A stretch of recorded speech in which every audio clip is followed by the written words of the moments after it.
The courthouse smelled of rain and old wood. Reporters lined the steps before sunrise, cameras waiting like hunters for movement. Inside, the air felt heavy. Every sound echoed longer than it should. Rex Hoyerman entered through a side door, hands cuffed, chest still. His eyes drifted once toward the gallery, then down again. He wore a plain gray suit. Nothing about him suggested the storm that followed. The families sat together in the front rows, photographs of their daughters resting on their laps. Some stared at him without blinking. Others could not lift their heads at all. For them, the trial was not about punishment. It was about understanding why. The prosecution began with calm voices. They told the story of the beach, of the calls and the burlap. They walked the jury through the evidence step by step. The DNA, the phones, the maps, the searches too dark to name aloud. They showed how each detail connected to the next, like threads crossing over and tightening into a single shape.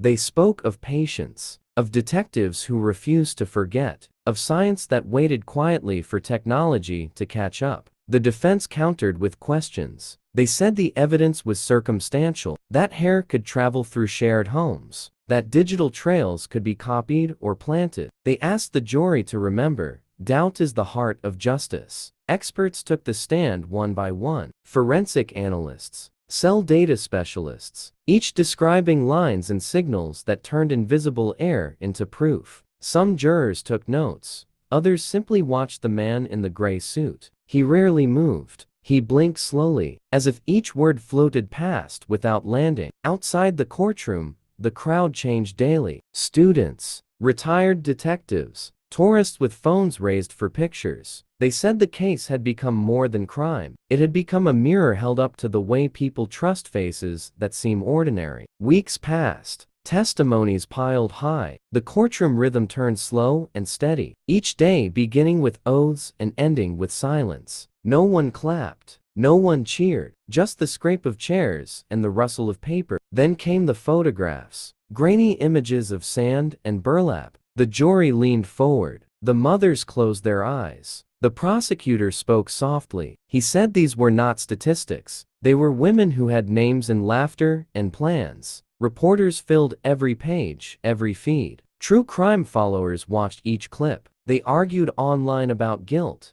about motive, about justice. But inside that wooden room, the noise could not reach. When closing arguments arrived, the prosecutor said it was never one mistake that caught him. It was every small detail gathered by people who cared too much to stop. He asked the jury to listen to the silence between the facts, because silence sometimes